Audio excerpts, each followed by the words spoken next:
Hey friends, tonight we're stepping into a world where beer wasn't just a pleasure. It was medieval antibiotic. Yes, when clean water was rarer than a feudal lord's loyalty. Folks drank beer from dawn until they passed out on rickety wooden tables. Because if you dared sip well water, you'd be drafting your will right after.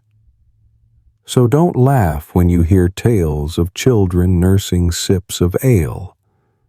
That was their safe breakfast. Before we dive into taverns louder than TikTok comment sections, take a second to like this video. Subscribe if these laugh and cry stories help you sleep better. And don't forget to comment where you're watching from and what time it is your side of the world.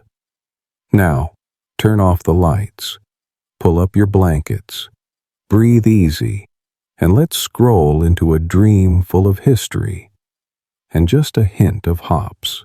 You are a 13th century European peasant. No plows, no sunscreen, no meditation podcasts, only earth, sky, and the wobbly wooden plow your father passed down with his warning, never trust the harvest and never trust water. Each morning, you awake before the rooster crows. Before dawn breaks fully, your feet already sinking into damp mud. You push the plow, coax the oxen, and feel your back groan like the old pew in the village church. The sun climbs, sweat pours. You dream of one luxury, a cool sip of water. Then you remember, water is the enemy, not the kind of enemy you can negotiate with. Water in those days moved slowly, ran murky, and always carried something swimming. No fish, but something with legs. You didn't need medical training to know. Drink the water, and you're signing your own epitaph. The well was where people dumped everything. Rice wash water, bath runoff, and things you didn't want to think about before bed. River? Forget it. The river was where the whole village emptied out. Occasionally, a rat carcass floated by, a divine warning. Don't be foolish. So you return to the kitchen table, exhausted, and pour the only drink that won't have you writing your will afterward, a small mug of ale. Yes, ale. Not the mango-infused craft brew with 3-finger foam, but the morning breath brew of 1-2% alcohol. Just enough to kill bacteria, but not enough to make you butcher a national anthem. And there were no national anthems yet, so you got a pass. Ale was the medieval world's national and international treasure. It wasn't just a pleasure after a day's toil. It was survival's official protocol. If some god watched humanity from above, they'd surely wonder, do they live on ale? And the answer would be, yes, they do. Children drank ale too. Children's ale, watered down to rice water strength, at least gut-friendly. Expectant mothers sipped it, since no one suggested gulping raw well water while nurturing new life. Even monks indulged, and not sparingly. The Benedictines, famed for discipline and fine ale, practically ran microbreweries in their abbeys. For peasants like you, after a day of digging soil as if auditioning for Survivor, 13th century, ale was more than refreshment. It was comfort, a gentle embrace in liquid gold. You'd sit at the rough wooden table, lift your mug, tilt back your head, and feel that life still offered some kindness. At least your belly didn't clench like it did when you foolishly tasted well water last week. Many families brewed ale at home. The recipe was simple but risky. Water, boiled, one hoped, barley, yeast, and fortune. Sometimes you emerged with drinkable ale. Sometimes you ended up with vinegar. But whatever the result, at least nothing was swimming in it. And that was enough. Ale was so mild you could drink it all day long. In the morning, it replaced your water. At noon, it stood in for iced tea. By evening, it was your warm milk. Every meal became an unofficial toast to survival. No one called it addiction, but rather a healthy habit by 13th century medical standards. Surprisingly, you never drank ale to get drunk. The village drunks were either lazy layabouts or men with too much coin. Getting wasted was simply wasteful of a vital resource. You drank just enough to make the fields seem less vast, the oxen less stubborn, and your wife less likely to nag you for forgetting to bring home firewood. You didn't need a water filter plant, nor a waste treatment system. You had ale. And astonishingly, ale did more than quench thirst.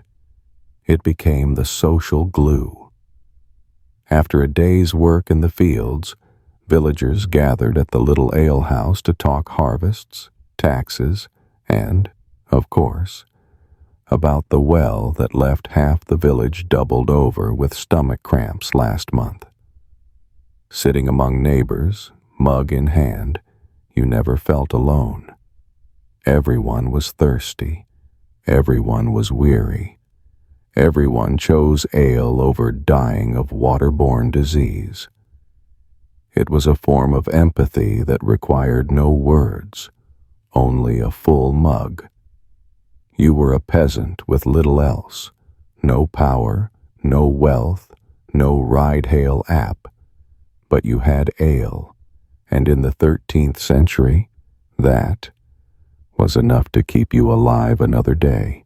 Now, imagine this. You're an ordinary person living in 13th century Europe. You open your eyes in the morning, and the fact that you're still alive is already an achievement. There's no coffee. There's no buttery toast. There are no alarm clocks except the rooster's off-key crow and the scent of damp straw. And the first thing you reach for isn't clean water, because clean water back then was as mysterious as village Wi-Fi, but a small mug of ale. But wait. Don't picture that ice-cold, golden-branded pint you see at a bar. No, ale in those days was an entirely different creature. It was cloudy. It was strong. And sometimes you could chew it. Yes, it wasn't just a drink. It was a meal in a mug. A kind of liquid porridge that's fermented, if you want to get scientific. Ingredients? Barley, a bit of oats, and some wild yeast that you hoped wasn't kin to the mold on last week's bread. But here's the strange thing. It worked. It provided calories. It kept you alive. It was the medieval protein smoothie. No banana flavor, no ice, but certainly enough to stop you from keeling over during the Sunday sermon. For a peasant, it was fuel. A mug in the morning, one at midday break in the fields, and another when you remembered you had to pay taxes to a two-chinned, unempathetic lord. There was no full English breakfast, no almond milk muesli, just ale. Sometimes you might have a slice of hard black bread on the side, but most of your daily energy came from that murky yellow liquid. And you weren't alone. Children drank it too, not for fun, but because it was safer than water. A 6-year-old back then could outdrink a college freshman at orientation. But don't worry, the alcohol content was very low, around 1 to 2%. You'd have to down an entire barrel before the village well started looking like a unicorn. Even the nuns, yes, you heard that right, drank it. Not just after masquerade festivals or behind closed doors, but right in the middle of prayer time. Many convents brewed their own ale and even held holy refreshment breaks between hymns, where they'd sip a few mouthfuls to maintain their strength. And you know what? No one complained. Because if you're singing 10 hours a day in a cold stone chapel, you need something to warm your belly. Light ale went by a friendly nickname, small beer. It sounds like a pet, not a beverage. But don't be fooled by the name. It was the drink you saw at every meal, from breakfast through dinner, from the family table to the village council's bench. It was cheaper than wine, which was the privilege of nobles and high-minded clergy. It was easier to make than bread. No oven needed, no precise temperatures to monitor, and if it failed, you still had something fermented to put your liver to the test. People even cooked with it. Not the fancy beer-braised beef served in French restaurants, but oatmeal porridge mixed with ale, cabbage soup simmered in ale, and sometimes ale with ale, a last harvest specialty when you'd run out of both greens and imagination. But who cared? Your belly was full, your head was clear, and you didn't have to gulp down well water to wash it all down. Here's the funny part. No one saw it as a luxury. No one boasted, "I just drank a batch of top-shelf small beer." Small beer was the foundation, the liquid loaf, the functional food before functional food was a thing. And there was no talk of drinking responsibly. To get drunk on this stuff, you'd have to down enough to become a walking fermenting vat yourself. And you didn't need a bartender or a fancy Pilsner glass. Just a simple wooden mug, possibly cracked and redolent of 3 generations worth of use. You poured it, you drank it, and you carried on as if nothing special had happened.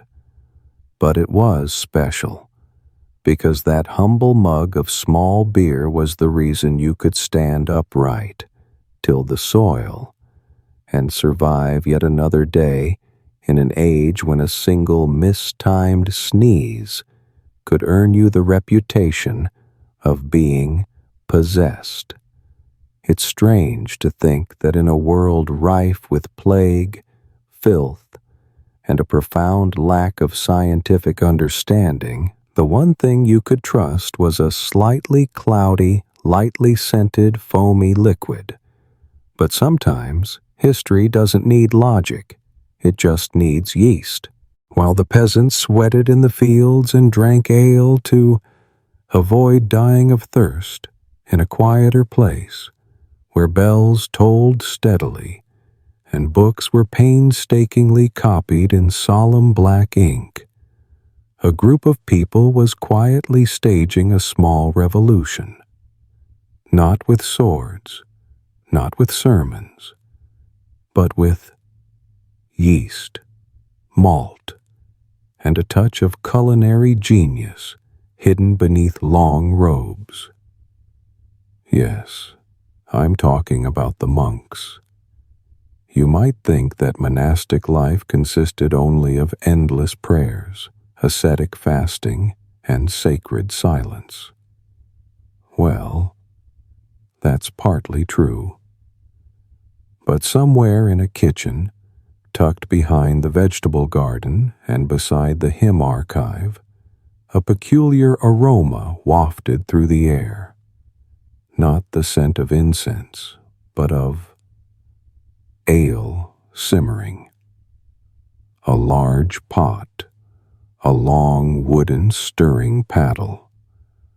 A monk bent over the brew in the golden orange light of dusk, looking much like a Michelin-starred chef misplaced in the 12th century, minus the tall hat. These monks didn't just read scripture.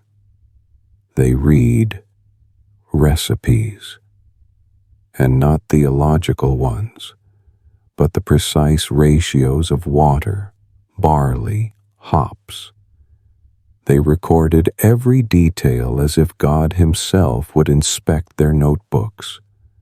They measured each spoonful of yeast, tested the fire's intensity, noted the color of the mash, and even experimented with hops to craft that signature bitterness, transforming ale from a simple liquid porridge into a true taste experience. At first, they brewed ale solely for the monastery, simply because drinking water was a gamble with survival. But upon discovering their product was rather good, they chose not to hoard it. Ale began to be served to weary pilgrims, those tired after long journeys who needed not a lecture but something warm and safe to drink. And so the monks opened their doors, filled their mugs, and European history changed.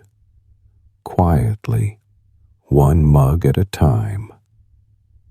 They didn't stop there. They shared ale with the poor. Not because the destitute were immune to illness, but because disease often preyed on the malnourished. Light ale, with calories and nutrients, and by 12th century standards, something of a miracle. A sip of monastery ale might not cure the plague, but it could certainly make one forget about it for a few hours. Rumor even held that on particularly grim nights, the monks treated themselves. Not with golden crowns or fine wines, but with a superior mug of ale reserved for those who labored faithfully, say, copying a 120-page manuscript without smudging a single line. You know how it is. Rewards are necessary. Even if you live for faith, a little bitterness slipping down your robe makes life a bit more bearable. The monastery gradually became a true center of ale production. In many regions of Europe, if you asked, "Where is the best ale brewed?" folk wouldn't point to the tavern you had in mind. They'd gesture toward the abbey on the hill, the one with its own hop garden, its own spring water, and a group of people so serious you'd think they were studying the cosmos, when in fact they were measuring the pH of that morning's mash. Their notes didn't just sit in yellowed notebooks. They spread. One abbey learned from another, trading recipes like secret scientists. Some monks were even sent afar simply to advise on brewing. It sounded like culinary consulting, except each consultation began with a prayer before the kettle was lit. Interestingly, they didn't see this as contrary to their spiritual path.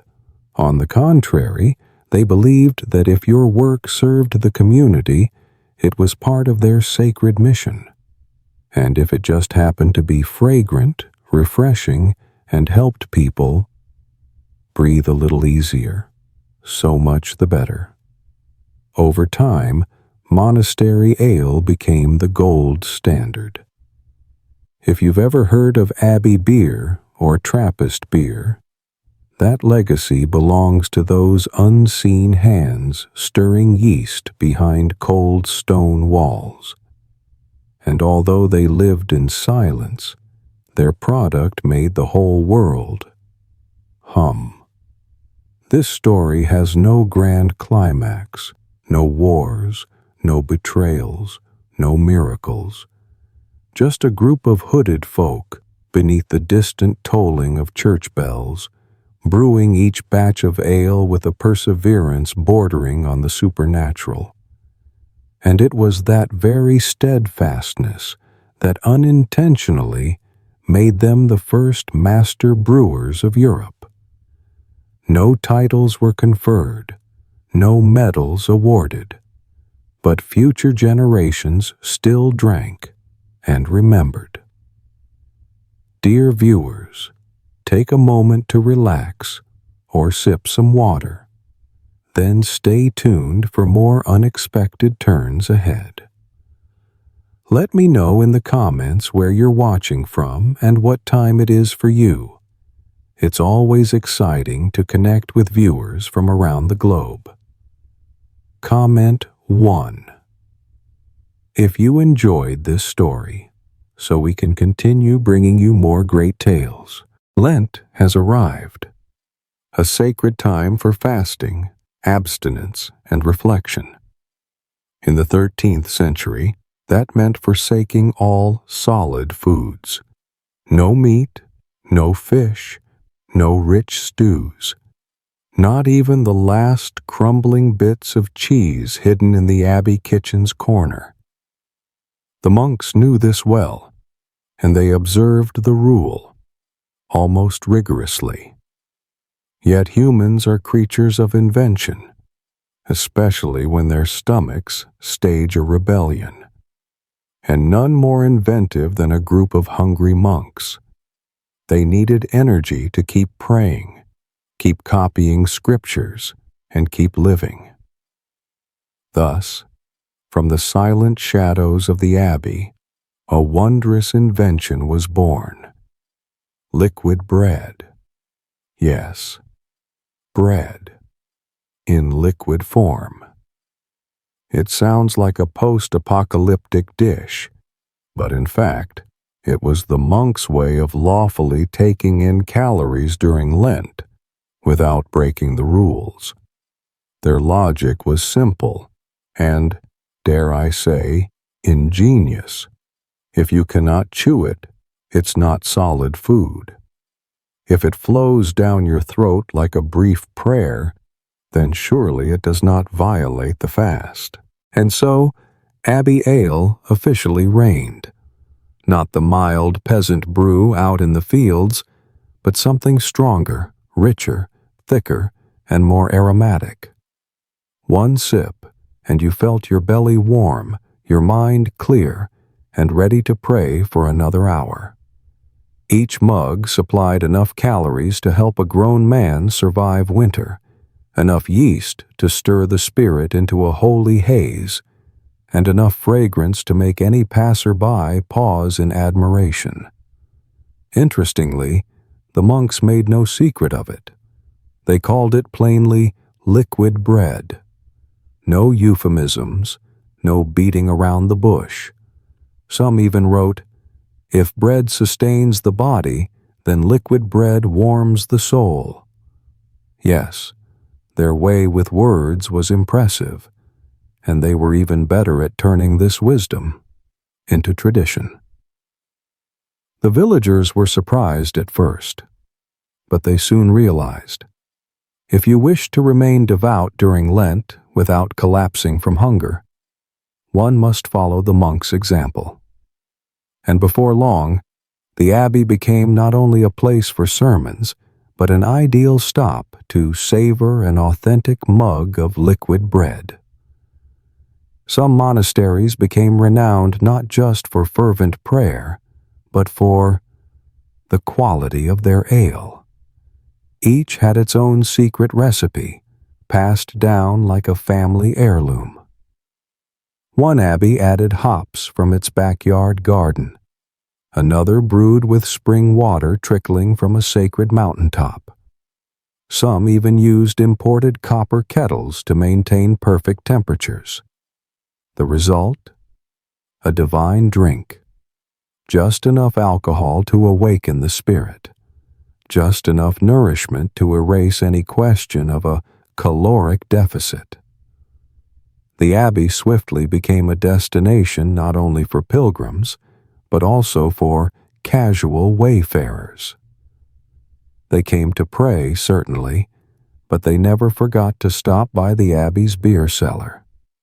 Some traveled hundreds of miles, not to ask God a profound philosophical question, but simply to taste the famous Lenten ale. Of course, the monks could not let this get out of hand. They maintained their humility. They continued their theological work. They prayed with deep reverence.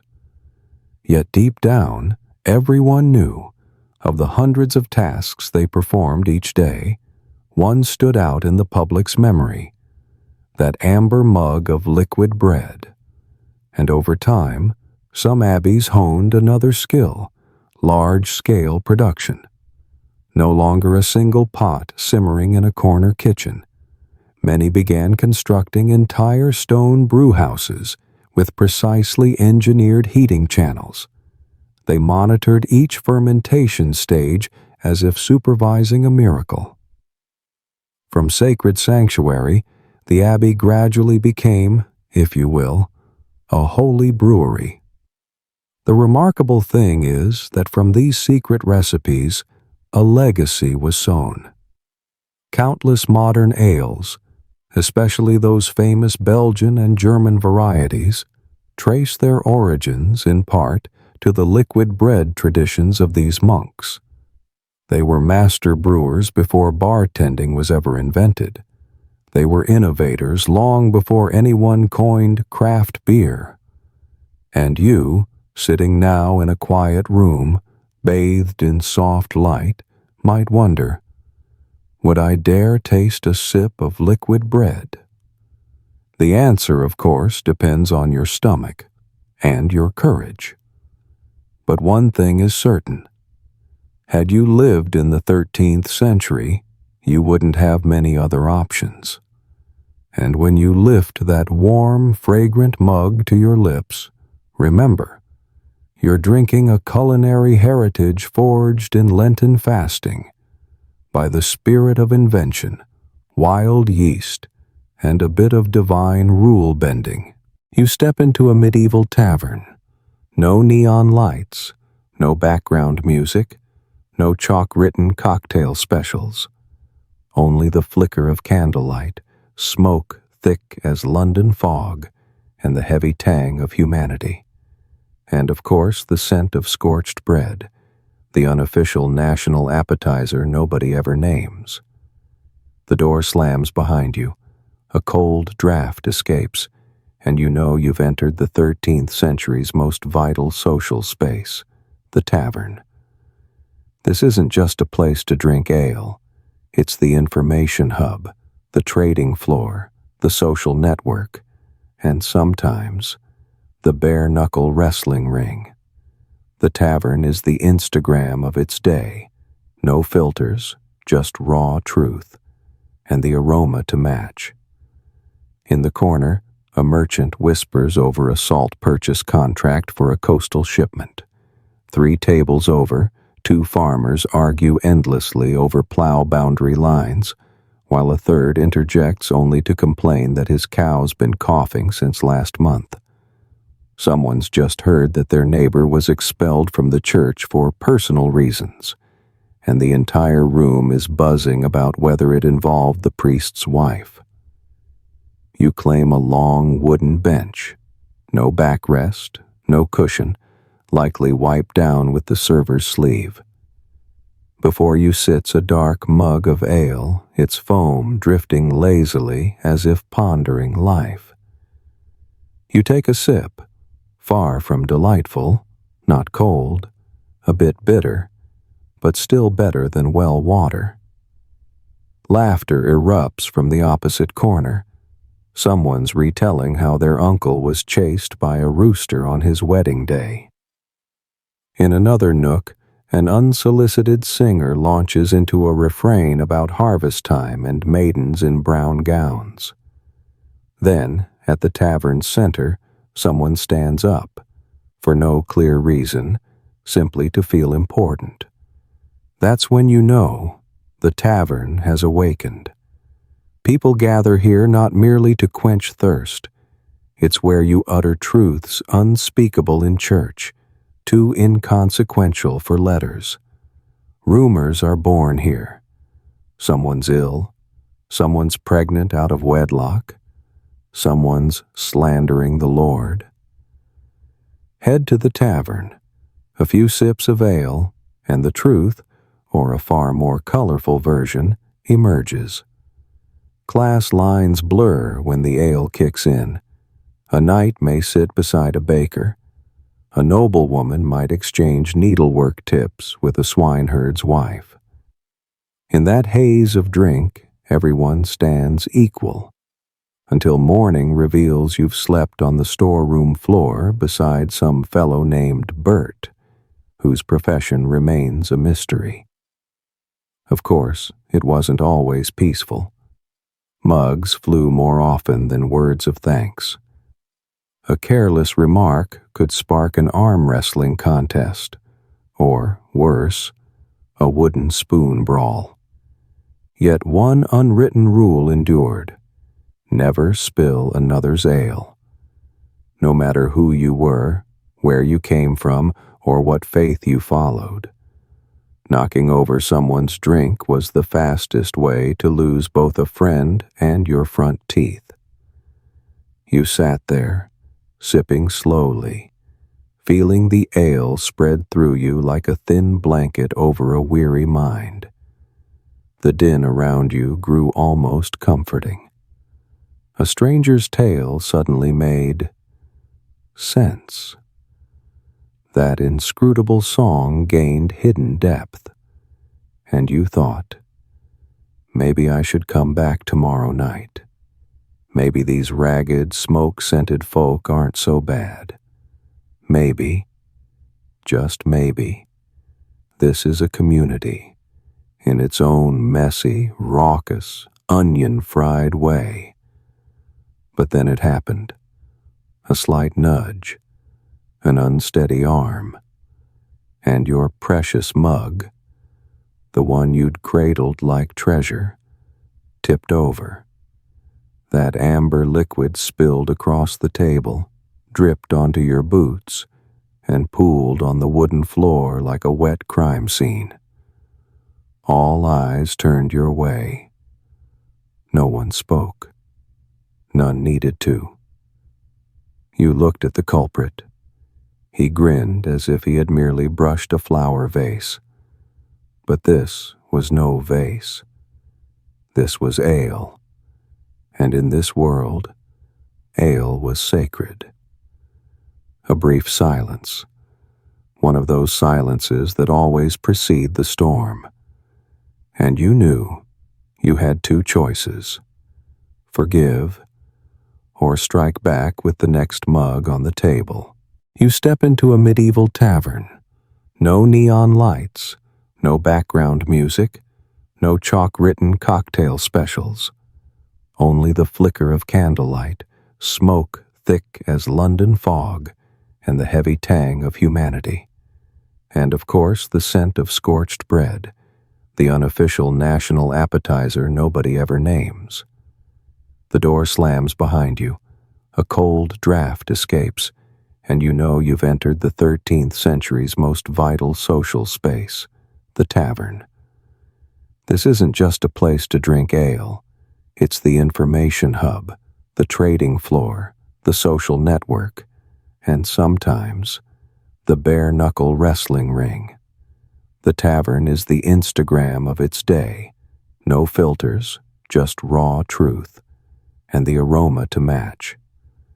In the corner, a merchant whispers over a salt purchase contract for a coastal shipment. 3 tables over, 2 farmers argue endlessly over plow boundary lines, while a third interjects only to complain that his cow's been coughing since last month. Someone's just heard that their neighbor was expelled from the church for personal reasons, and the entire room is buzzing about whether it involved the priest's wife. You claim a long wooden bench. No backrest, no cushion, likely wiped down with the server's sleeve. Before you sits a dark mug of ale, its foam drifting lazily as if pondering life.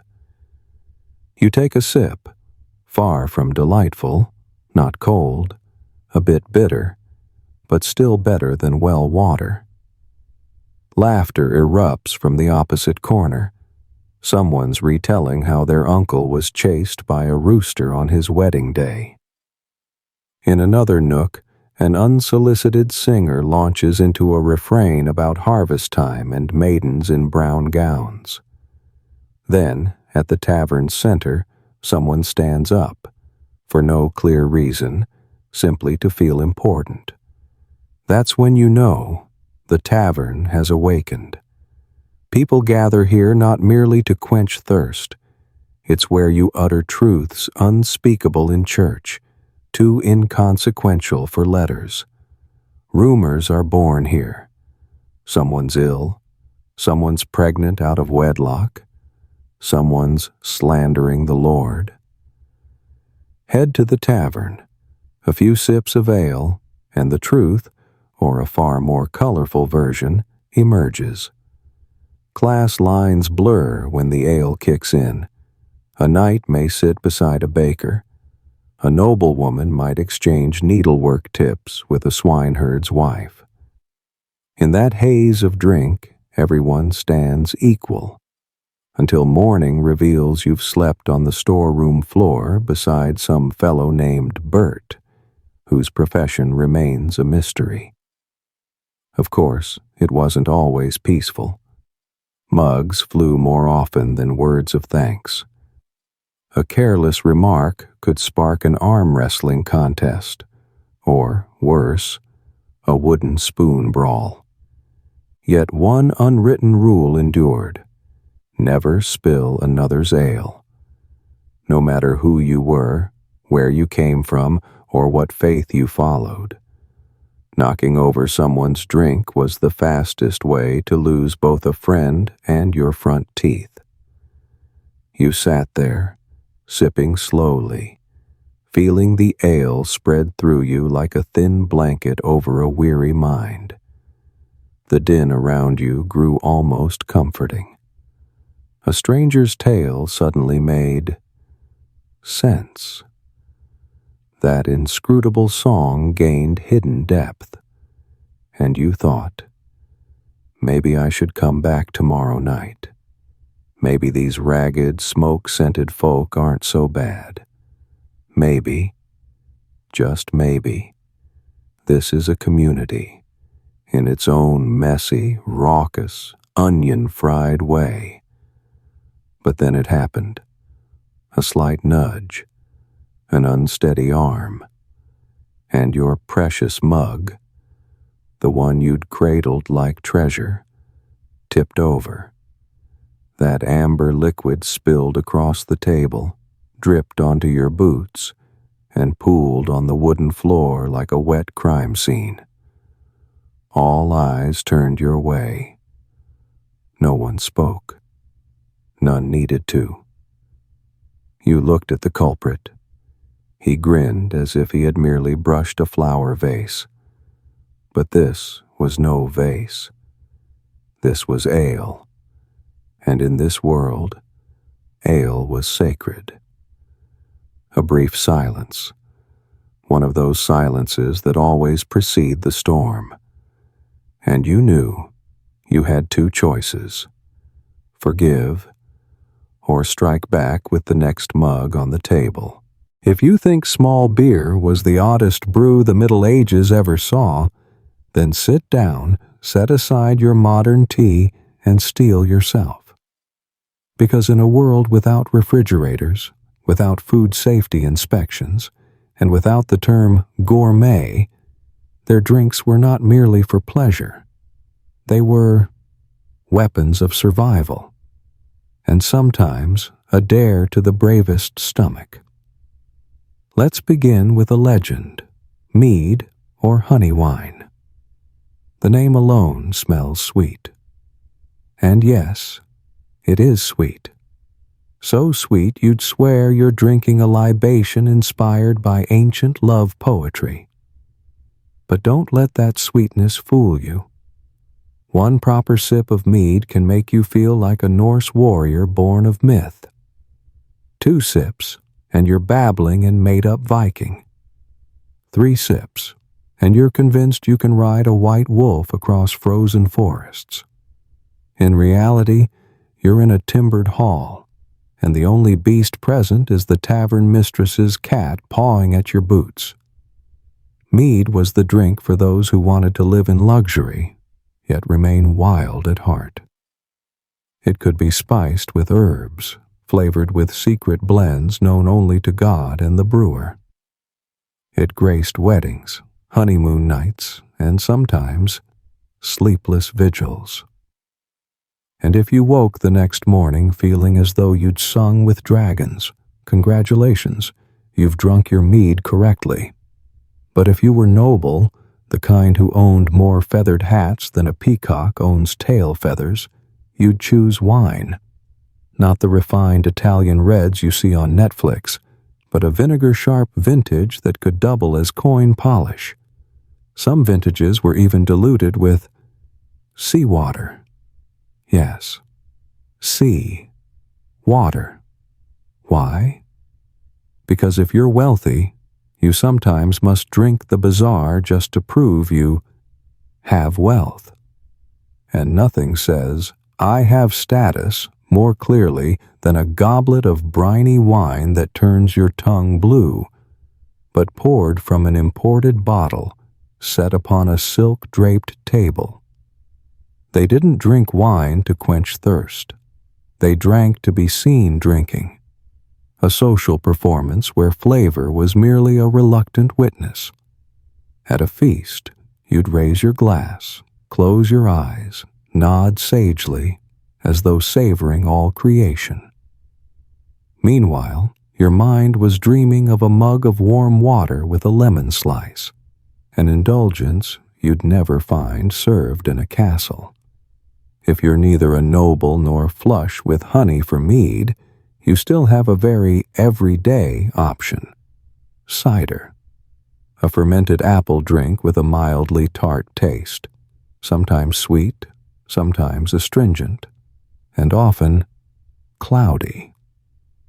Cider is the companion of rural folk, neither too fancy nor too poor, just a bit sleepy and craving something light enough to still lead the ox home. Cider makes no show. It carries no international fame. Yet it was the silent ally through countless harvests. A sip at planting, a sip at reaping, and a sip when you discover half your grain stores have been nibbled away by mice. Then comes the truly adventurous brew. Think mixing beer with milk is a joke? Oh no. It existed, and people drank it. Known as ale posset, it's a strange blend of warm ale and curdled milk, sometimes with egg, honey, or spices, to trick the stomach into believing it's not guzzling 3 unlikely foods at once. Medieval folk believed ale posset aided sleep, digestion, and warmed the belly. It might be true, if you were a cow. But for humans, It's a real challenge. Each gulp a guessing game. Is that cloves or sour milk? No one could be sure, but at least it's hot, and you'll appreciate that it's not a frozen brick in a bowl. What about raw eggs in ale? Think the modern protein shake is a gym invention? Medieval people beat them to it, except they had no blenders, no strawberry flavor, and no eco-friendly paper straws. Just ale, and eggs, and faith. You crack an egg into the mug, give it a quick stir, and drink while it's still warm. Not because it's tasty, no one claimed that, but because you believed it made you strong. There was no scientific study to prove it, yet no one complained. Perhaps they were too busy gulping it down. So, what will you choose? A legendary mug of mead? A decadent glass of seawater wrought wine? An honest mug of fermented cider? Or a bold bowl of egg milk ale? The answer doesn't really matter. In those days, a drink was more than flavor. It was courage. It was a choice. It was how to survive one more day without succumbing to microbes. And sometimes it was simply having something to drink with friends, whether honey wine or beer with raw egg. You've been invited to a medieval feast, but don't envision a refined royal banquet with swan-folded napkins and glittering crystal goblets. No, this is not dinner. This is an organized assault on your digestive system. It all begins innocently. You step into the great hall. Torchlight flickers. Roasted meats smoke heavily. The banquet table stretches like a road to ruin. Music rises, not mellow strains, but the clash of fiddles and hand drums, perhaps played by a minstrel a bit too enthusiastic. Chairs are scarce. Your mug may be chipped. And napkins. Well, you'd better bring your own sleeve. But nobody cares. For this is a festival, a social event where people come precisely to forget by dawn what they did at dusk. Ale and wine flow like rivers. No bartender, no menu. Someone fills your mug, someone drains it, and someone collapses across the floor after their fifth cup, half covered by a tablecloth. Toasting isn't part of the ceremony. It is the ceremony. When someone raises a glass to you, you must drink.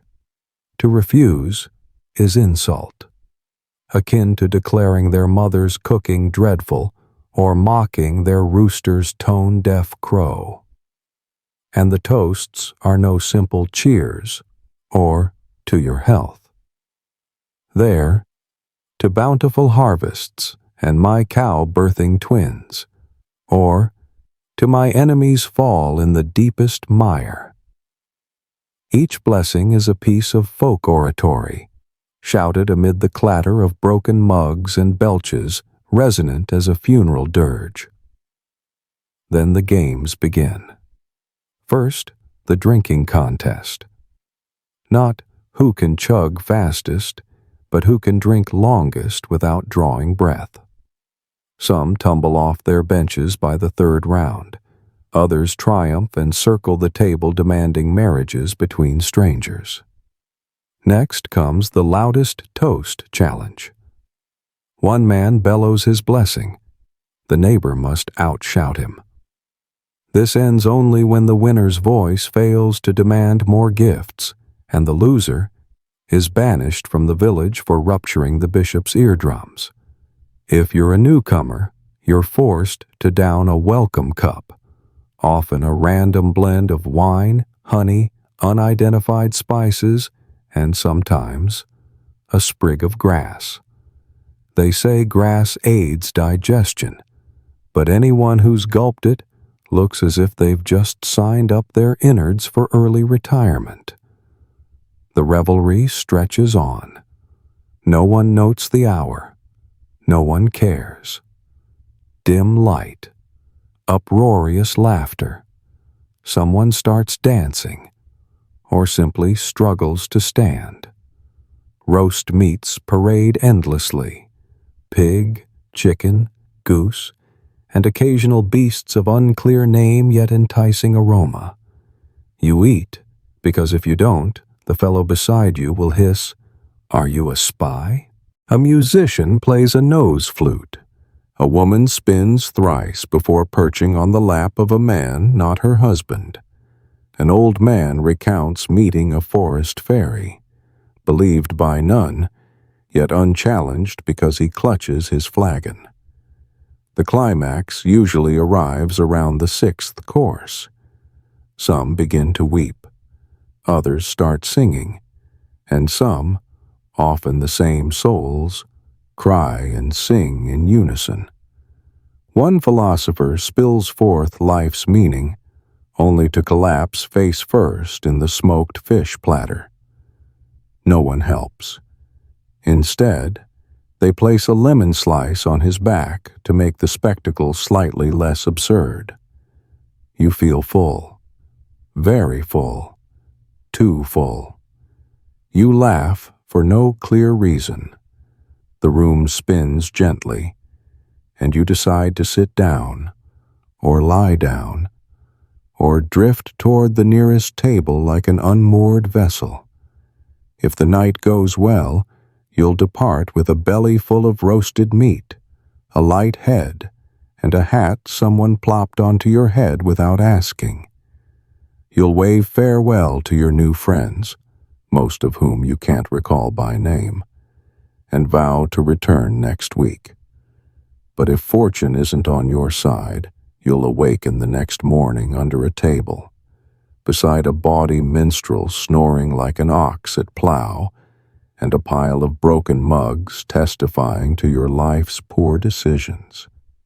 Your throat will be as parched as parchment, your hands sticky with honey, and your memory temporarily safeguarded by the brain's self-forgetfulness. You'll tell yourself, never again. You'll draw your lesson. You'll swear the vow. Then a passing companion will lean close and whisper, "Next week's the Lord's birthday," and you'll nod slowly with all due dignity. For after all, there's only one birthday a year, and who would miss the chance for free roast meat? You wake with a dull headache pounding like war drums in your skull. Or perhaps you've just returned from an ill-fated sword fight, or simply cold outside, fever in your veins, throat burning as if you'd swallowed a kitten. Congratulations, you live in the 13th century, where every symptom shares one cure: alcohol. Yes, alcohol. Not pills, not syrup, no doctor proudly wearing a nameplate. All you need is a small earthenware jug, filled with a warm, potent liquid capable of making you forget that you're groaning. In those days, drink wasn't merely a social lubricant. It was a mobile first aid kit, a family physician, a therapist, and sometimes the very reason you needed treatment in the first place. Start with the common cold. Seasonal winds whistle through wooden walls. You sneeze continuously as if cursed by some dramatic sorcerer.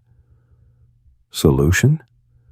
A mug of warm wine, perhaps heated with a dash of cinnamon, a clove or two, a few dried orange slices if you're optimistic. Outcome? No, you don't recover. But at least you stop worrying about the cold, because now you're too dizzy, curled up in bed, wondering where you are. What about digestion? Well, the medieval stomach was no hero. Forced to process brick-hard bread, roast meat of dubious doneness, and water, best not to ask about that. A spiced honey wine becomes the top choice, a small draught infused with mint leaves, fennel, or some garden herb universally agreed to be helpful. After drinking, your belly's riotous symphony quiets, or at least you're too inebriated to notice it anymore. For wounds, whether from brawls, a fallen horse, or simply tumbling off a ladder, alcohol serves again. Cleaning a wound? Pour the spirit directly over it. Does it hurt? Of course, like a baptism by fire. But if you're lucky, someone hands you another drink immediately. The second glass won't disinfect, but it will blunt your awareness of pain. Most notably, alcohol acts as a reliable sedative by the era's dubious standards. Insomnia? Worry not. A monk possesses a special herbal tincture, dark green and scented like dried grass mixed with ink. One sip, and you may sleep soundly, or slumber for 3 days, depending on your constitution. Some never wake, but at least they departed in peace, with a gentle buzz. The monastery's brethren were master apothecaries. They did more than transcribe scripture. They recorded medicinal recipes. Every leaf, every root, every ratio noted with reverent care. Many of these healing brews were guarded as national secrets. Occasionally, even the monks couldn't recall which libation was meant for drinking, and which was intended only for praying over the afflicted.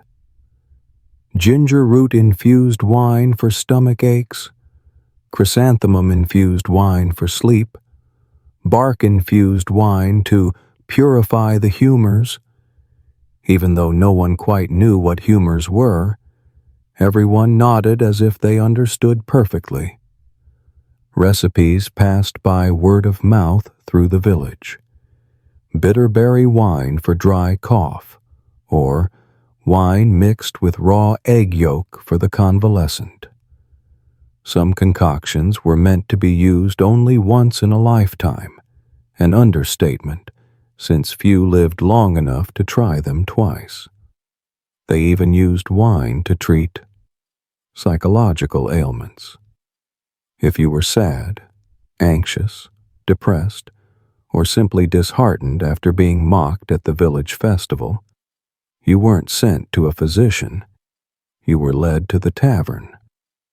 There, you'd sit with 3 strangers of unknown names, hear tales of a cow playing music, and drink until you no longer felt sorrow, or at least you could no longer speak of it.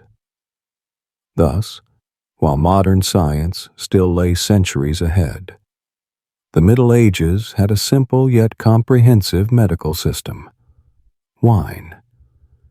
It cured nothing at the source, but it tackled symptoms by temporarily disconnecting you from the world. Headache? Wine. Cut finger? Wine. Feeling down for no reason? Wine.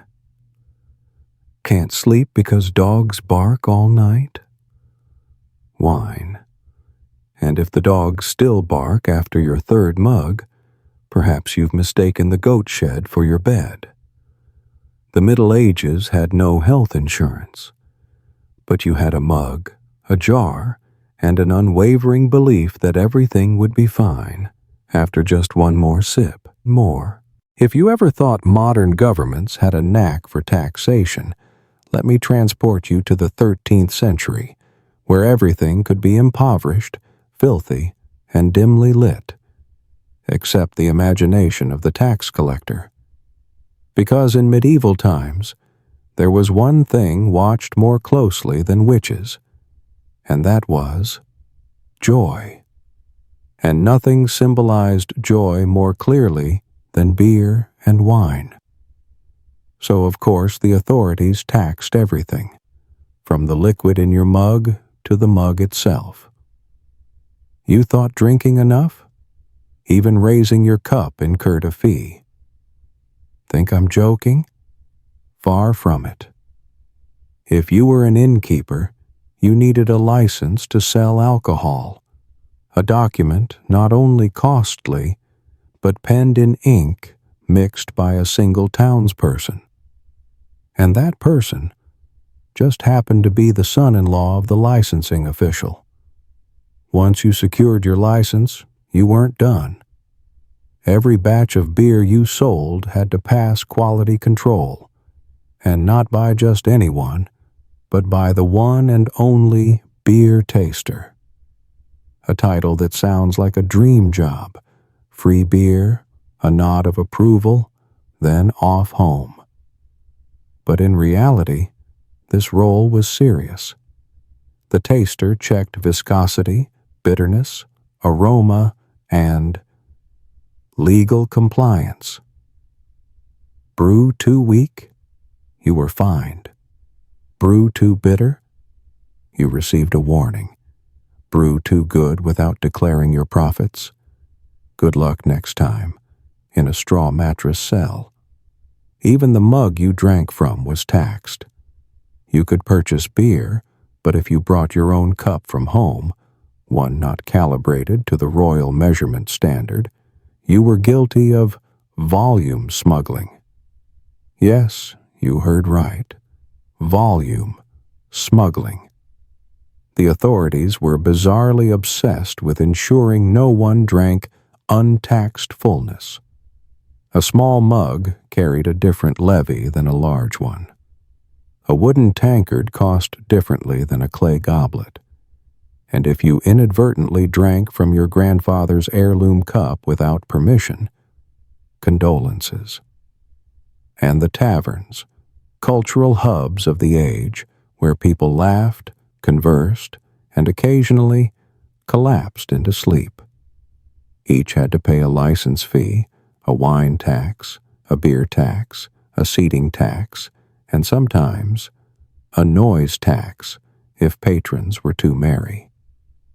You might wonder, how did villagers endure? Here's the fun part. They didn't. They worked around the rules. They bribed. They improvised. For example, if you couldn't afford that liquor license, you'd open an herbal tea house where everyone came to drink lightly fermented fruit infusion. Everyone knew it was alcohol. But with a mint leaf mural on the wall, at least on paper, you were a dedicated gardener. Or you could run a clandestine beer operation, selling from your home to trusted friends, sending secret codes like, "The bread's piping hot tonight." And if an inspector arrived, you'd say, "Oh, this is a prayer meeting. That cup is for holy water, just a slightly yeasty variety." Some even bribed the beer taster to forget sampling that third batch, a special brew infused with exotic hops that guaranteed sweet dreams and excessive gossip.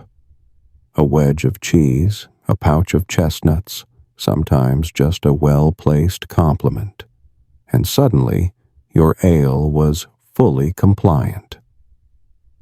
This situation gave rise to an underground economy centered on ale, where skilled brewers became legendary figures. Unlicensed taverns were admired more than the church itself, and the tax on joy became the village's running joke. Whenever someone sneezed in a tavern, another would chuckle, "Mind your sneeze, it might be taxed as happiness." Of course, some were caught, some were fined, some taverns were shut down faster than a truth-telling tweet can be reported.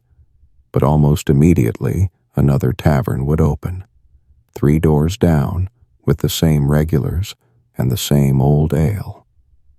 Only the sign read, sanctuary of the soul, hospitality served, nothing else. It just goes to show, no matter how hard the authorities try to police joy, people will find a way to rejoice. The ale still flows, the wine still brims, and laughter still echoes, even alongside the royal tax coffers, trembling with ambition. You wander through a medieval town, dusty, noisy, and redolent of aromas not entirely pleasant. You've just escaped the market and a grandfather recounting his sixth tale of the dancing chicken when you spot a small stall at the street corner. On the rough wooden table stand a few clay mugs, a large steaming vat, and a woman stirring something with a wooden paddle twice the length of her arm. Welcome to the world of the alewife, those women who brewed beer in the Middle Ages. The ale you're about to drink may not flow from stainless steel kegs. It's unlabeled, has no QR code for provenance, and offers no nutritional facts beyond the whispered, "Drink up, it's good." But don't let its rustic appearance fool you. This ale is the product of labor, patience, and a pinch of kitchen magic. In medieval times, if you bought ale from a tiny stall, a windowsill, or a barrel hung by a weathered wooden sign, the brewer was almost certainly a woman. They bore a simple name that spoke volumes: alewife. No academy required, no diploma needed, just yeast, barley, a large cauldron, and iron will. They brewed at home, in the hearth, in the courtyard, or anywhere a cat wouldn't nap. They dried their grains, boiled water, stirred the mash, and waited for the yeast to work its transformation. No YouTube tutorials, no timers, yet somehow they produced a drink both safe and suspiciously comforting. How did they sell it? They'd place mugs on the window ledge, hang a bundle of straw as a sign, an artful advertisement in an age before Google Ads. See straw? You knew ale flowed within, and behind the wooden barrel stood the alewife herself, ladle in hand, eyes watching every penny as though freshly minted at the Royal Mint. But don't mistake this for simple work. Alewives faced a labyrinth of regulations more intimidating than logical. Brew too weak? You paid a fine. Brew too strong? You received a warning. Charge more than the village council allowed? Your name was posted in ink above the church door. Each vat of ale was a gamble, against both yeast and the law. Inspectors could arrive unannounced, like a medieval reality show. A taster might knock at any hour, sip a sample, frown, and render judgment. Praise, or find your name hand-scrawled on the public wall beside the word illegal. Yet they endured. Alewives formed the backbone of the brewing trade, supported their families' finances, and, at times, upheld the local tavern when the innkeeper was too drunk to stand. They brewed the beer, calculated the toll, wiped the tables, and shot daggers at anyone daring to shortchange them. And if someone, usually a man with unsteady legs and a mouth that works too fast, dared to utter rude words or rap on the beer barrel like it were a war drum, the answer rarely came in words. It came in the form of a cold mug of ale, struck upon the head. The villagers adored them, but also feared them. For no one wanted to offend the keeper of the only beer source within 3 miles. The children in the village feared the wooden ladle more than the birch rod. The men learned to drink fast, speak little, and smile while paying their dues. They didn't just sell ale, they sold survival. In a world where well water was a health lottery, where plague might lurk in yesterday's soup, a mug of beer was literally a salvation. No one demanded scientific proof. They only needed to know. After drinking, you felt better. And you lived. Many alewives became local legends. People whispered of ale, sweet as an autumn dawn, or bitterness, sharp enough to keep you alert through the village council. Some even inspired poems. Yes, verses praising the alewife, though mostly irregular rhymes only recited after 3 mugs. At day's end, when the oil lamps dimmed, they remained to clear mugs, scrub barrels, count the day's coppers, and jot accounts on a board behind the hearth. No one called them entrepreneurs. Yet they mastered hospitality, calculated prices, and knew exactly when to close before inebriated guests began singing the village anthem off-key. Don't leave just yet. The best part of the story lies ahead. If the first moments moved you, please hit like and subscribe. It helps us continue bringing you true tales that touch the very depths of every soul. If you think a medieval tavern was all gentle lute music and jolly harvest tales, then, well, you ought to get to bed earlier. Because after the 3rd mug of ale, everything can turn into a battleground. Don't get me wrong. Taverns echoed with laughter, plenty of it. Folks gathered to drink, swap stories, butcher songs, and form weather forecasts based on their neighbor's flatulence. But a tavern was also the place where fists spoke when words failed, or when ale made everyone forget the meaning of words. It usually began quite innocently. Someone spilled your ale, perhaps by accident. Perhaps the table was crooked. Perhaps his arm flew too wildly while boasting about the fish he once caught that rivaled a windmill in size. Whatever the cause, that overturning of your mug carried off not just ale, but honor, pride, and a peaceful evening. Or it might start with a round of dice. Few players, many onlookers, and everyone was certain of one thing. The other fellow was cheating. How could the die land on 6 3 times in a row? Magic? Or perhaps that sleeve was suspiciously lengthy. Then there was the classic provocation. Someone blurting, "I hear your cow," looks rather comical. You don't call a cow comical unless you intend to fight. A cow symbolized wealth, reputation, and, in some villages, stood as an honorary family member. To insult the cow was to attack the heart. And so, brawls erupted. Weapons? Anything within reach. A dagger, always at the waist like a grim accessory. A wooden chair, both seat and muscle-building tool. A ceramic mug, heavy, not only for drinking but for hurling, striking, or smashing into someone's brow with enough force to rearrange their thoughts for 10 seconds. A fist hurtled across the table. A shout rang from the corner.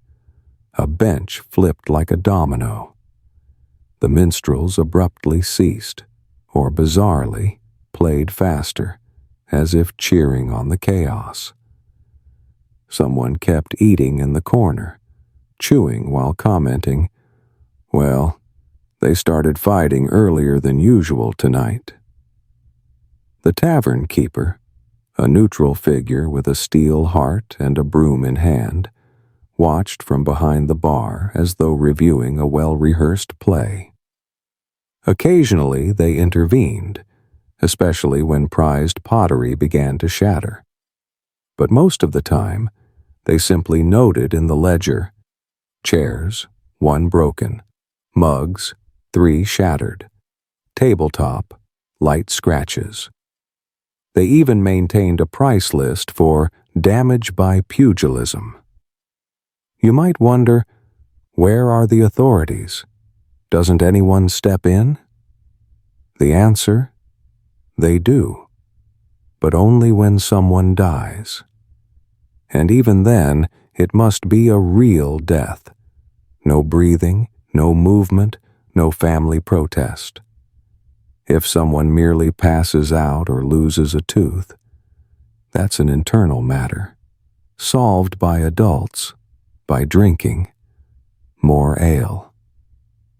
The next morning, the tavern is cleaned. New mugs are fetched. Broken chairs are re-nailed with old spikes. The tavern keeper may chuckle softly. Less blood than last week. The brawlers? They return, some bandaged at the brow, some quieter of voice. But no grudges are held. For this is the tavern. This is Friday. This is a tradition unwritten, but known by heart. Someone once said, "Want to know who your true friends are? Fight with them once in a tavern, then drink with them again." It sounds perverse, but in the Middle Ages, that was the ultimate social bond.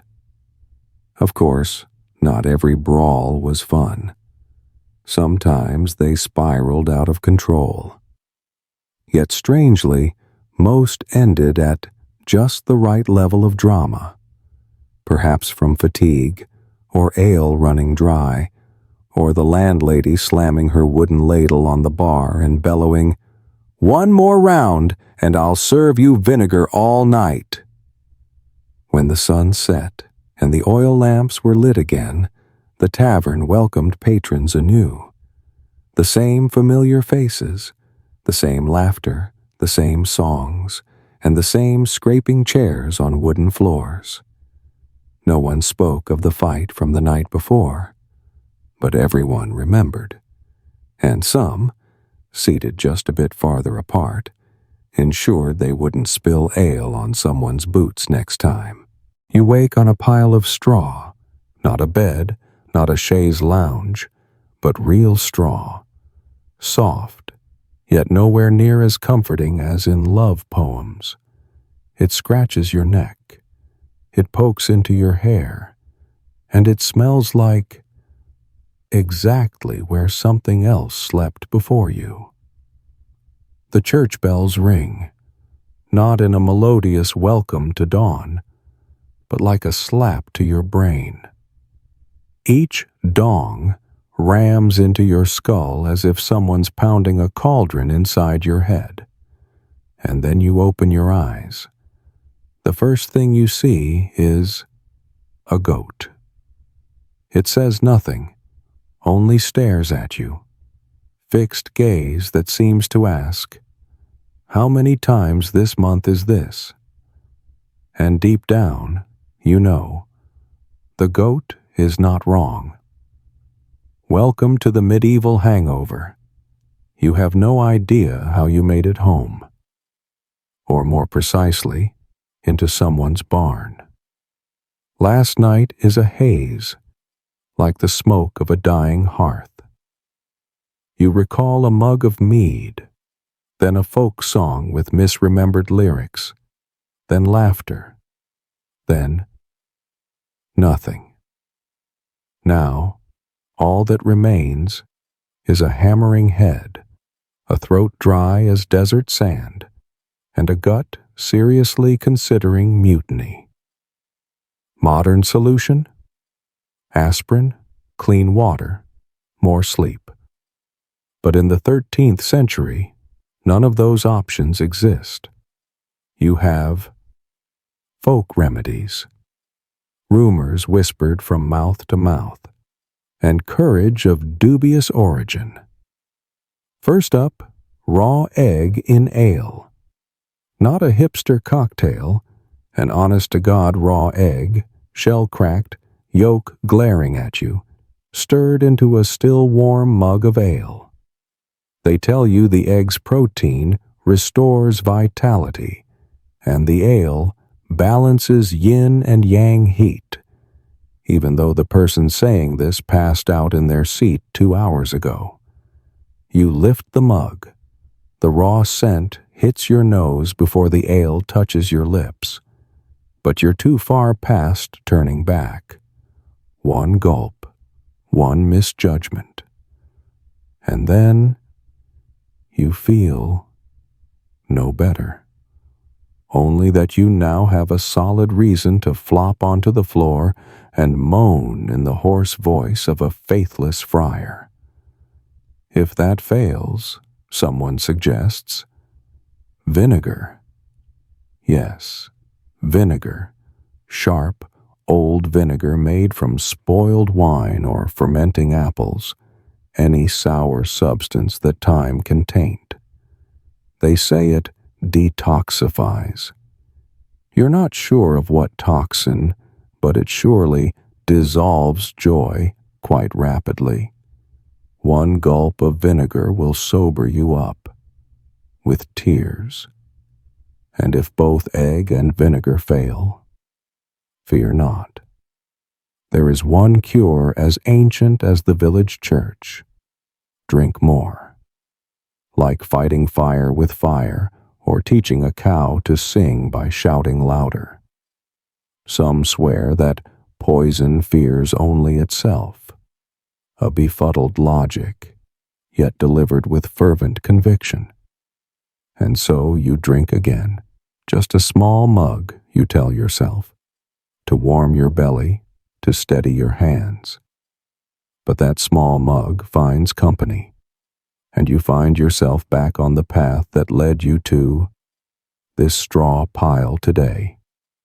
Of course, if you're sober enough to stagger into the church and confess, the priest will look on you with pity and declare it a punishment from God. He may suggest penance, prayer, and a week of fasting. But who has time for that when the harvest looms? The chickens need feeding, and your neighbor has been plowing since you were dreaming of talking mugs of ale. To the villagers, this isn't a disaster. It's Thursday. A day like any other, where you have a pounding head, a twisting gut, and you still must work the fields, whether you remember your own name or not. No one pities you. They only slap your shoulder, grin wryly, and hand you a chunk of bread dry as a 3-day-old log. You shoulder your hoe and trudge through the mud-slick lane, the goat trailing behind, as if checking whether you learned anything from last night. You don't answer, because you're not sure yourself. The sun rises, a cool breeze stirs, and you begin to forget the hangover, as everyone does. Not because you feel better, but because your mind is already racing ahead, wondering who will offer you the first mug tonight. You stroll down the tree-lined boulevards of Paris. Horse-drawn carriages clatter past. The scent of freshly baked bread wafts from corner boulangeries. Women in wide hats and men with curled mustaches stride confidently, as though living inside a singing oil painting. 18th century Paris, opulent, enchanting, perhaps a touch, haughty. Then you pause, not because you've spotted a new patisserie, but because you're standing atop a simple iron plate in a deserted street corner where no one bothers to look down. But if you did, you'd see what no travel postcard mentions. Beneath the cobblestones lies another Paris. A Paris, dark, cold, and eerily silent. and, inevitably, home to some 6 million human skeletons. Welcome to the Catacombs de Paris, the ossuary of the City of Light, where Paris keeps its past. The story doesn't begin with blood, but with stench. In the 18th century, Paris faced a very earthly problem. Overcrowded cemeteries. Too many people dying. Plague, war, weather, food poisoning, everything conspiring to shorten lives. And everyone needed a place to lie. The graveyards were bursting. Not merely no room for a pretty plot, but bones protruding through the walls. At Les Innocents, one of the city's busiest necropolises, bodies were layered one atop another until the earth could no longer breathe. Neighbors complained of the stench. Decomposing flesh does not make dinner easy to digest. Finally, the authorities had to do something. What to do? Why, tunnel, of course. Beneath Paris lies a network of old limestone quarries, once mined to build houses, cathedrals, and those picturesque streets. Once the stone was gone, it left behind sprawling, maze-like passages. And one fine day came an idea. Why not use these empty underground spaces to store the dead? Not a bad idea, economically speaking. So, beginning in 1786, the overflowing cemeteries were cleared. At night, priests led silent processions bearing wagons piled high with bones, no coffins, just bones, through lantern-lit streets and down into the quarries. The ritual was solemn, with few tears and almost no objection. After all, the dead rarely file complaints. This continued for years.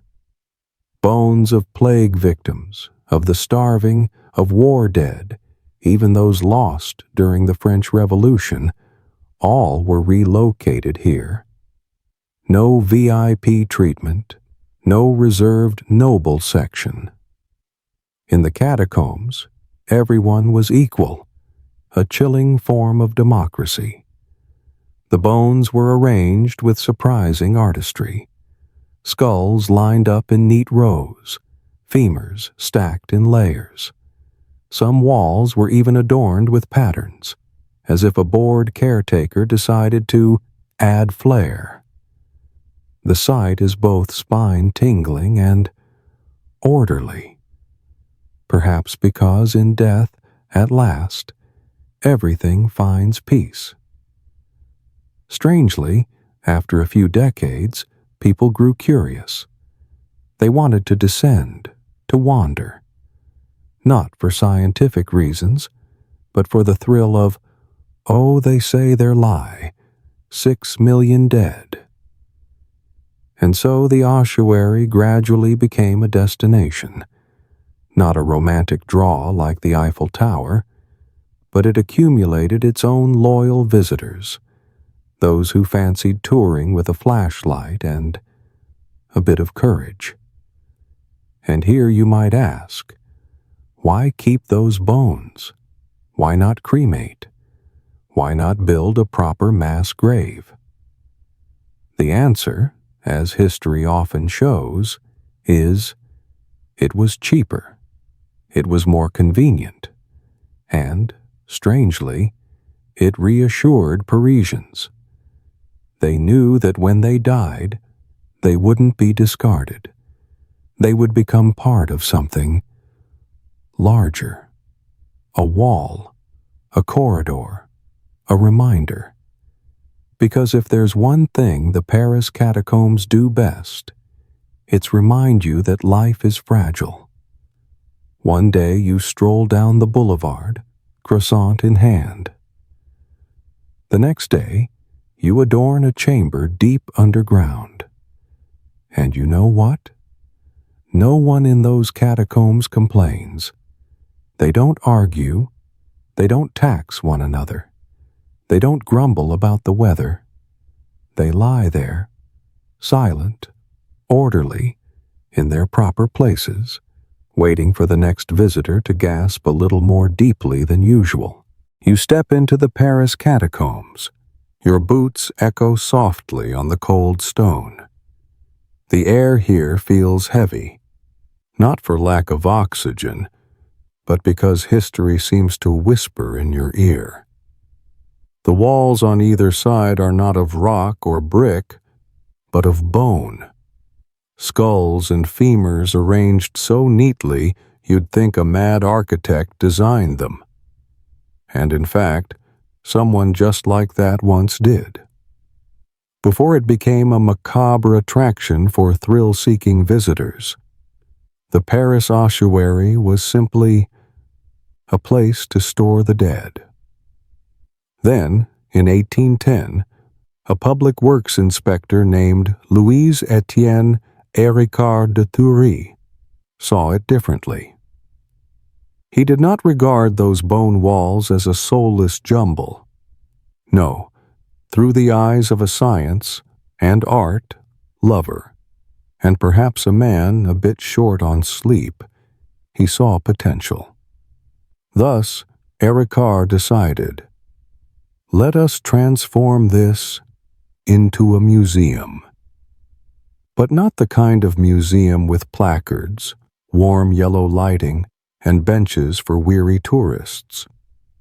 The catacombs were reimagined in the style of their era, somber, whispered, and chilling enough to send your spine tingling. Héricard began by rearranging the bones. No more anonymous heaps. Instead, you encounter walls of bone laid out in decorative patterns, hearts, crosses, even ornate columns. With such ornamentation, human remains proved that joking about death can possess surprising taste. Pathways through the ossuary were fitted with signs bearing Latin maxims on death, impermanence, and humility. This was no mere storage vault. It was a place for contemplation.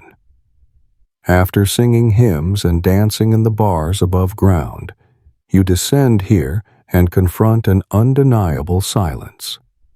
This is Paris's decrescendo. Indeed, the bones were placed artistically, arranged with a precision that belies their biological purpose. This was not anatomy. This was art. Anyone who's ever built Lego alongside a 3-year-old will recognize the challenge. Every skull, every leg bone, finds new meaning in its geometric alignment. Héricard envisioned a true museum, one where Parisians and travelers alike could come to observe, to learn, and perhaps not just admire the artistry, but marvel that so many human bones might reside in a single chamber. Suddenly, the ossuary became a draw, not for youngsters or those afraid of ghosts, but for philosophers, artists, and writers. They came to reflect, to question life and death, and to, of course, return home inspired to write their next horror tale. And when you emerge from the catacombs, blinking into the light and the bustle above, you realize beauty and fear often lie not far apart, just like Paris itself. Above, it's splendid and lively. Below, a silent, skeptical field of bone. And thanks to Héricard, it has style.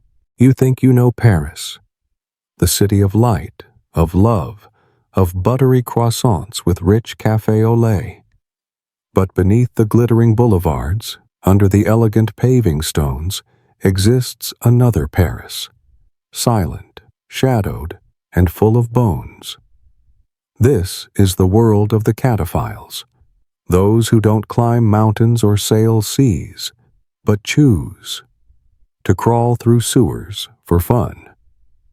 Yes, while you plan your holiday by booking a 3-star hotel and scouting Michelin-starred restaurants, they pack flashlights, rope, and a hand-drawn map smudged with 1981 ink.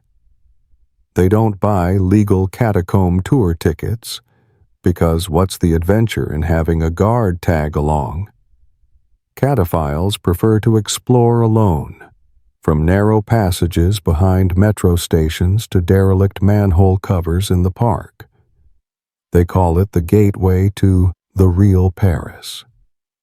You call it the reason to carry antiseptic wipes. The Paris catacombs, or rather, the forbidden zones, form a labyrinth below the city, hundreds of kilometers long, where over 6 million human skeletons rest in surprisingly artistic order. Walls of femurs mimic classical columns. Skulls arrange into hearts, crosses, or even football club logos. Beautiful? Perhaps. Spine-chilling? Absolutely. But to cataphiles, it feels like a second living room. They throw birthday parties down there. They light candles, play music, and sip wine on a floor as cold as frozen stone. They even host a dance club and maintain a secret library of real books, carefully wrapped in plastic and shelved next to a skull. Some run sculpture workshops. The catacombs become more than a resting place. They become a playground for masterful creativity. Unless you suffer claustrophobia or sense cold drafts from nowhere. The unwritten rule among cataphiles is simple. Respect the bones. Do not take them. Do not graffiti them. Do not jest with them. Transgressors receive a glare. And in this world, a cold stare in the dark weighs heavier than any fine. Still, don't get caught by Paris police, for this is forbidden territory. Getting arrested can bring a hefty fine, plus the kindly reminder. This is a cemetery, not an underground nightclub. Yet, as with all forbidden pleasures, the more prohibited the catacombs, the more alluring. Rumors swirl of hidden chambers once used in ancient rites, or tunnels untouched since Napoleon's day, all stirring the dreamers' hearts more than Black Friday sales. Some claim to have glimpsed anonymous limestone statues, their gaze following passers-by. Others recount losing their companion, only to reunite. 3 days later, 5 kilometers away, still clutching an upside-down map. Of course, not every cataphile ventures to party. Some are quieter, wandering alone, recording every chiseled inscription, analyzing vault construction like part-time archaeologists. They don't sing, they don't dance, they don't deface the walls. They simply love silence enough to descend underground. Such souls earn respectful nicknames in the community: the custodian, the cartographer, or the one who carries 2 headlamps, just in case. Sometimes authorities stage nighttime raids. The sight of dusty youths chased by police blasting classical music from Bluetooth speakers might seem a black-and-white comedy, but it's reality. A specialized catacomb squad handles illegal activity beneath Paris. And you know what? Even they get lost. The catacombs have a way of making you feel small, not just because of those towering bone walls, but because you sense you're walking among 6 million stories once lived. Every step echoes an old life. Every corridor holds a memory no one now recounts. And while you struggle for a cell signal to text, "I'm okay, just a bit dark," the catacombs whisper, "Better not stray from the group." The catacombs, in a way, give Paris a different breath.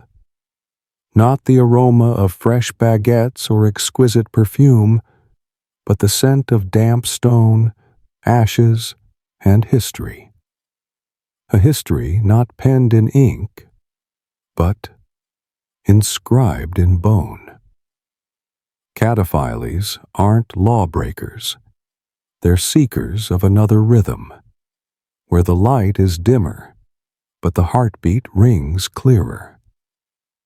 And if you ever have the chance, try sitting still on a cold slab surrounded by silent walls and imagine the laughter echoing from a small party just a few hundred meters away, where people dance with death, not in defiance, but to understand that life is always more precious when you know its fragility. You want someone to fall in love with you? Today you might send a hi with a heart emoji, or post a few selfies on Instagram, then pray the algorithm does the rest. But if you lived in Babylon 3,000 years ago, no internet, no filters, no AI love advice. Back then, if you pined for someone past endurance, you didn't ask your best friend. You consulted a sorcerer. Yes, a sorcerer. A shadowy figure with tangled hair, dark robes, and muttering in a tongue only cats understood. In Babylon, Egypt, Rome, or Greece, love wasn't a matter of the heart. It was a matter of ritual, blood, and things never meant for glass jars. And so, you enter the strange world of love charms. Ingredients? Oh, simple. A bit of menstrual blood, a few strands of hair, nail clippings, that person's saliva, and, don't forget, powdered bat bones. If you're snacking right now, sorry. These bizarre components weren't for soup, but for obsession. For the ancients, true love was not something you nurtured, but something you forced another to consume through magic. For example, an ancient Greek love charm found in Egypt instructs you to grind bat bones, mix them with honey, then bury the mixture beneath a statue of Aphrodite, the goddess of love. Easy, right? But don't be hasty. Mistime it, face the wrong direction, or, heaven forbid, use mouse bones, and the result might not be love, but madness. The Romans, ever fond of standardization, elevated the love charm to a full ceremony. One rite demanded you write your beloved's name on a lead tablet, along with a prayer like, "May she think of me alone, dream of me nightly, and eat nothing without my name upon her lips." Then you cast the tablet into a sacred well. If, days later, the object of your affection meets you and collapses, congratulations. But if they merely glance and walk on, perhaps it's time for a different well. In ancient Egypt, love magic even involved mummies. No joke. Some rituals call for taking graveyard earth, mixing it with wine, then painting symbols on your desired's door at midnight. Who said romance is candlelight and roses? Here, it's mummy dust and muddy grape wine. But nowhere was love at all costs more fervent than in Babylon. Ancient texts record charms laced with scorpion venom, bird droppings, and dried spider corpses. They believed that if you were brave enough to brew these ingredients and dared to drink them or anoint your chest under a full moon, you would compel anyone to love you fiercely, or at least keep them at a distance, thanks to the indescribable stench. Do these charms work? Answer: who knows? In an age before TikTok, before, after love spell videos, we have only scattered writings, and a wealth of desperate love letters annotated. If you do not return, I will ask Master Ramen to cast again, this time with snake fingernails. Whether the magic truly worked is unclear, but it certainly made hearts, or egos, think twice before parting. One of the most remarkable records comes from the 2nd century, when a young woman named Helene wrote a Greek spell invoking her beloved's name, begging the gods to make him sleepless, breathless, and aching with the desire to touch me. Then she buried the letter beneath the altar. Romantic? Perhaps? Horrifying? Undeniably. The ancients did not regard love as something that simply happens. They saw it as a campaign, like waging war, complete with plans, tactics, and occasionally, mild poison. They had no relationship podcasts, but they did have priests, sorcerers, and ancient spell books. Instead of confiding in a best friend, they whispered to stone idols. Instead of asking, "Should I text now?" they asked, "At what hour should I place a pig's heart at his doorstep?" Today, if you're heartbroken, you might play sad songs, eat ice cream, and pour your soul into a TikTok comment. Back then, you could boil wine with cat's claws and scatter ashes over your beloved's roof for 3 nights straight. Whether it helped is unclear, but it certainly caught the neighbor's attention. As strange as it sounds, you have to admit, the ancients were persistent. They didn't just send a hi and wait for a read receipt. They were willing to climb mountains, trek through forests, and seek out the exact root growing to the left of their ancestor's tomb, all just to be loved in return. And if you think that's madness, you'd be right. But that is love, especially ancient love, where every heartbeat came with an incantation and a small risk of spending eternity as an unrequited lover. Perhaps you never imagined that tonight's journey, from a spilled mug of ale in a medieval tavern to the artfully arranged skull wall beneath Paris, would be one of the strangest pre-bedtime trips ever. No passport needed, no suitcase, and most importantly, no traffic jams or airport security to dodge. All you need is imagination and a soft pillow. We've strolled along cobblestone streets where every crack might mark the site of a brawl over rigged dice, or an offhand remark like, "Your cow looks so thin." And you know how it was then. You could insult someone's ancestors, but never their cow. Because afterward, all you'd see was flying cobblestones, cracking benches, and someone scrambling beneath a table faster than a poet dodging his tavern tab. Then you awake on a pile of straw, not because you nodded off, but because you were dumped there. And when a goat stares at you as if it knows all your secrets, you realize this is the aftermath of a typical Thursday in the Middle Ages. The era when headaches were cured with raw eggs, cold ale, or, most commonly, more drinking until you forgot you had a headache. No prescription needed, just courage and an iron stomach. But if you think the surface is messy enough, step below. For Paris is not only the glittering Eiffel Tower or the scent of fresh croissants. It also harbors a second city, silent, chill, and made of bone.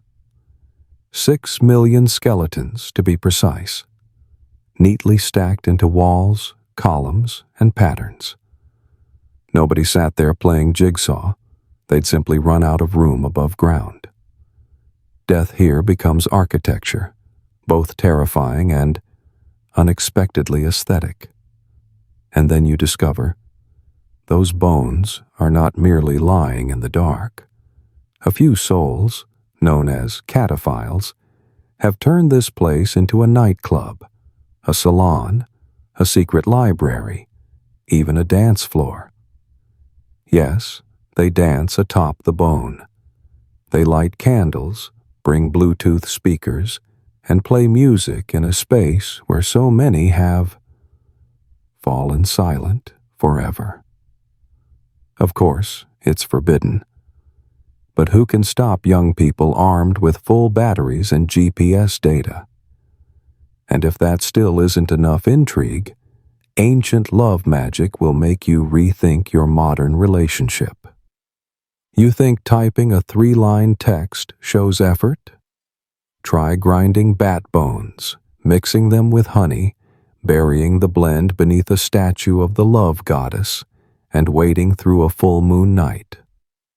Love then wasn't built on trust, but on blood, poisonous roots, and the faint hope you didn't misapply the sorcerer's recipe.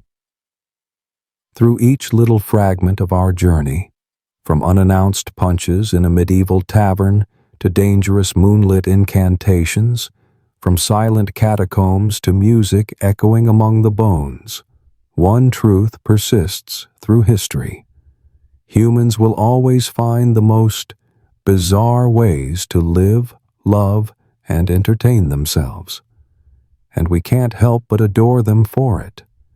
Because whether you're a drunken peasant staggering back to the fields after one too many ales, or a noble tiptoeing into the catacombs in search of a secret library, or an ancient woman steadfastly brewing scorpion venom to win a man's attention, you are living very much as a human, complex, foolish, and at times strangely beautiful. And if you feel you've learned something tonight, or at least smiled a few times, I call that a success. Not because you'll regale that knowledge in a job interview, but because, just before drifting off to sleep, you've heard stories school books would never dare to share. And perhaps, because of that, you'll feel lighter, less anxious, and sleep more soundly. So, if you've stayed with me until the end of this tale, thank you. You didn't just hear a story. You ventured with me through a tiny tunnel of history. Don't hesitate to leave a comment. Which moment made you laugh, or made you think, oh, so they really did that? I read every one, typos and all. And if you'd like to hear more of these tales, of forgotten secrets, laughable mistakes, or unforgivable yet inevitable human behaviors throughout time, don't forget to hit subscribe. For every night, we'll embark on another time travel adventure. No machine required, only a curious heart and a fully charged phone. And now, it's time to yawn, switch off the light, and let sleep carry you away. Perhaps not to Paris or Babylon, but certainly to somewhere with fewer bones. Sleep well.